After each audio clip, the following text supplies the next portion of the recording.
Third day po guys ng ating tindaan. Ayan.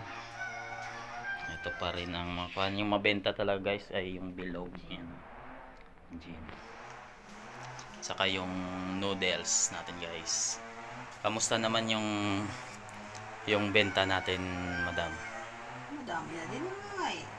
Nakailan na sa 3 araw mga magkano estimated yung tinubo mo?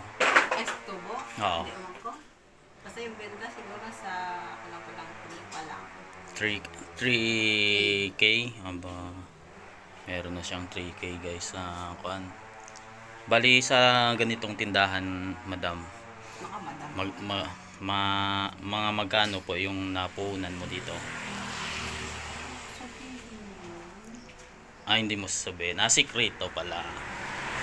Sige, may pa-secret yun si madam, no? Kung magkano ang puhunan ng ganitong tindahan guys, ganito lang.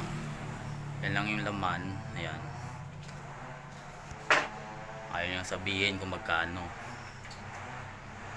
Pero sa unang vlog natin guys, nandyan. Ayan.